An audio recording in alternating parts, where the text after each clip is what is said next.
Okay. Good morning.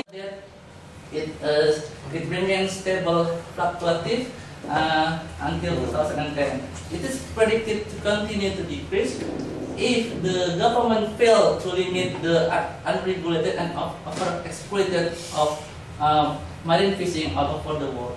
So, what's the reason for this? According to The Economist 2003, many now believe that the global catch has actually been in decline since the mid-1980s. It means that there is an excess of fishing capacity, which causing an overfishing and some deflation of the stocks. And according to Powers 2007, the United Nations Food and Agriculture Organization reports that 60% of the commercial stocks are overfished. And first, fish has certainly become more expensive as demand has increased and supply declined. So there is question: why is the demand has why is the supply has declined? Okay, as people get richer, they eat more fish, and the increase and the average of population and the average of consumption of fish per person has almost doubled in the other half century.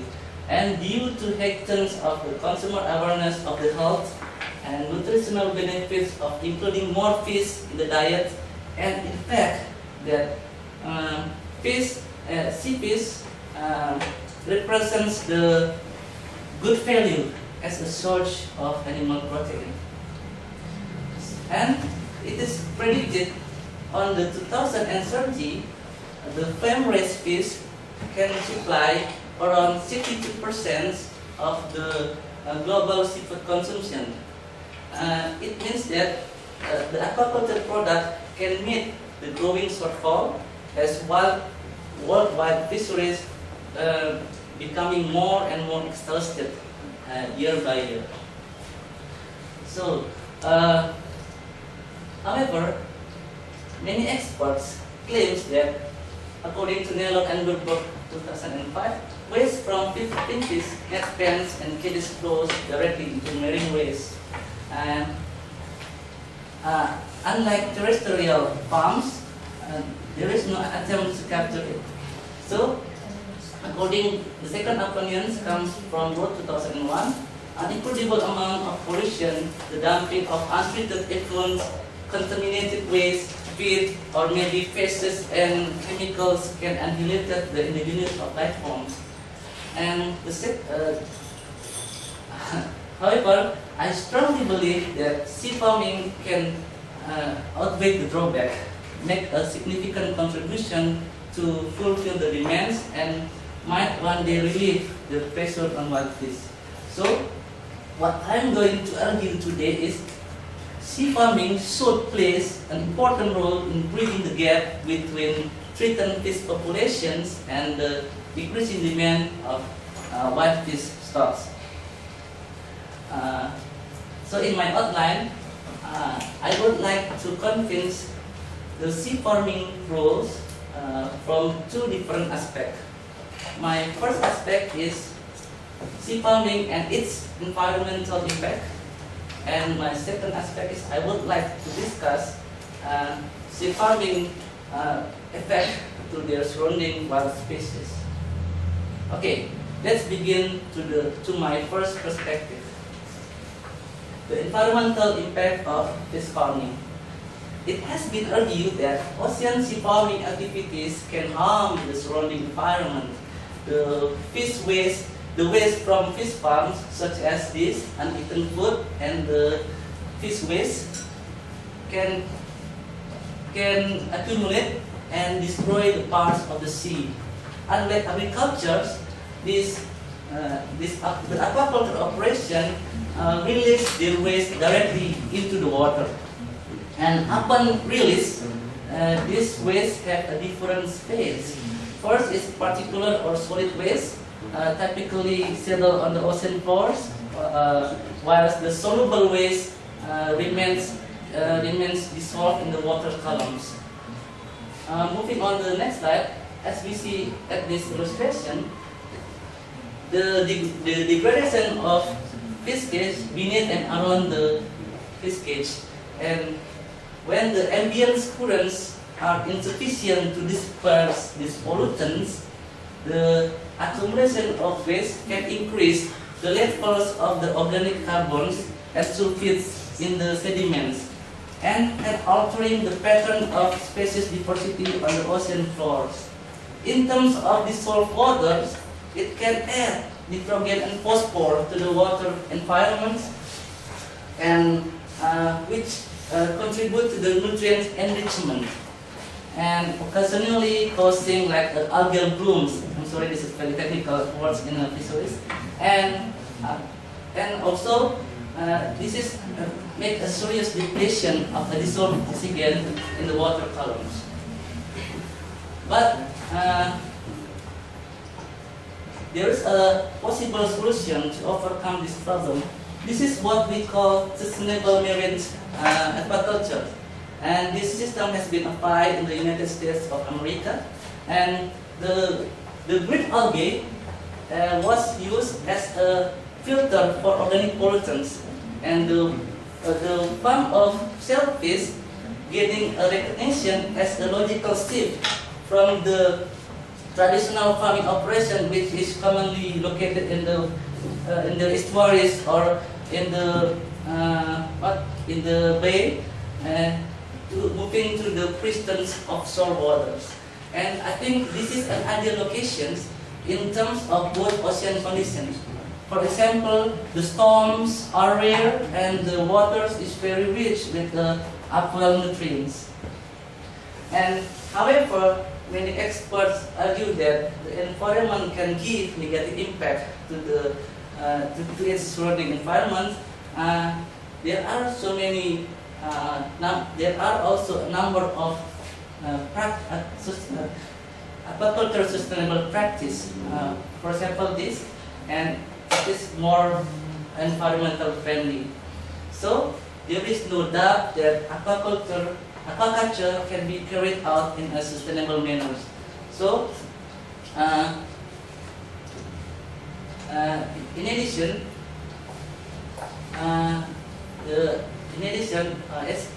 there are three elements which interact in the fish farming operation. First is farm stock, second is escape fish, and the third is native fish.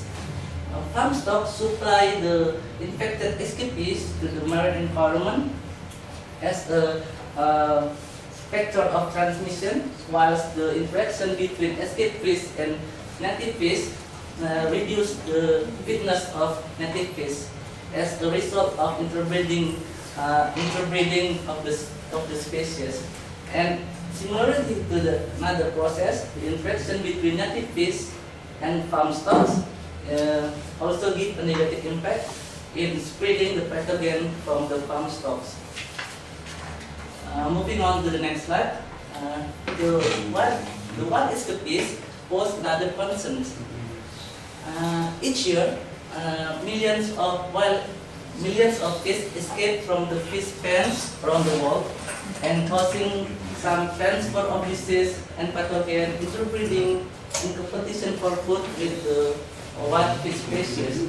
And according to the report from the aquaculture companies, the escapees of wild salmon are dominated by the structural failure of equipment, like this. It's around 68%. However, there is also a possible solution to overcome these problems.